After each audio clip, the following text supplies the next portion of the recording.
Anyway, as I've listened, I've heard the word to describe the killing of a child. And let me just read them. A woman's legal right to choose, a woman's right, a woman's choice, a fertilized egg. Folks, this is a taking of a life. And I know our family has experienced it with a daughter having a child after 25 weeks. I think Representative Jayapal had mentioned her child was as big as her hand. Ours grandchild was as big as a hand. They went through the decisions that it could affect the life of the mother, could affect the long-term health of the child. She chose to have the child. And the child is up and running. We celebrated his second birthday. So, I guess as we talk about this, I would just ask, Dr. Skop, the people that you have, I guess, counseled after have had an abortion, in my case, the people that I've talked to, anybody that's had an abortion that I have talked with has had a tear behind their description of what they went through. What is your experience? Well, I would say it's mixed.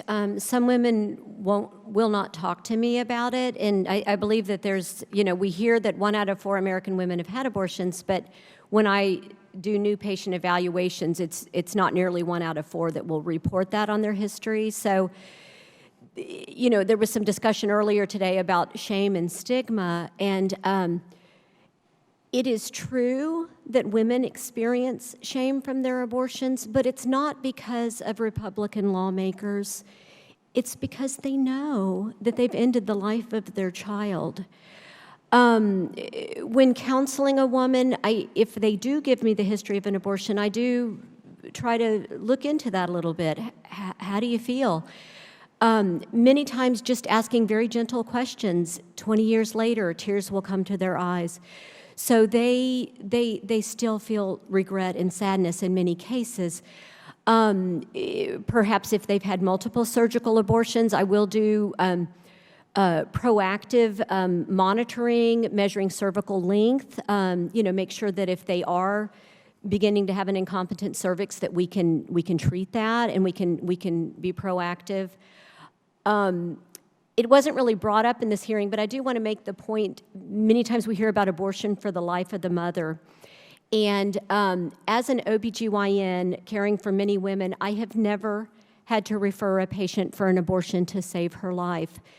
In the rare event that a fetus does pose a risk to his mother's life, I can deliver that baby by C-section or induced labor.